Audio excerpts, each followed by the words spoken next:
ഷൈമോക്കിന് ഭയങ്കര ഇഷ്ടമാണ്. എന്താണ് കാരണം? എന്താണ് ഷൈമോള് ഞാൻ എന്താണ് എന്റെ കല്യാണം കഴിഞ്ഞ് പോയപ്പോ ഷൈമോള് ഇങ്ങനെ കരഞ്ഞിട്ട് പിറ്റേ ദിവസം 2-3 ദിവസം കഴിഞ്ഞിട്ട് ആ കരച്ചിൽ നിന്നില്ലേ. എന്തുകൊണ്ടാണ് എനിക്ക് എന്തുകൊണ്ടാണ് എന്നെ അത്ര ഇഷ്ടം? അത് ഉണ്ടാക്കി പറയാൻ ഓളോട് പറഞ്ഞാല് ഓളാണ് മനസ്സിൽ തട്ടി പറയാം. എന്തുകൊണ്ടാണ് എനിക്ക് എന്നെ ഇഷ്ടം? അപ്പൊ ഉമ്മച്ചിയോ? എന്നാലും അതുകൊണ്ടാ ഇഷ്ടം. എന്തിനാ ഭയങ്കര സങ്കടപ്പെട്ട് പറയണേ? ഭയങ്കര ഭയങ്കര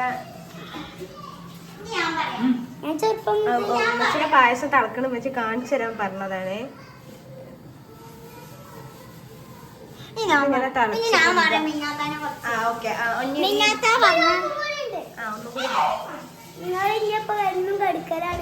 ആയിക്കോട്ടെ. മിന്നാത്ത പറഞ്ഞ എനിക്ക് എന്റെ കസിനെ പോലെ എനിക്ക് എന്റെ സ്വന്തം ഉമ്മാനെ പോലെയാണ്.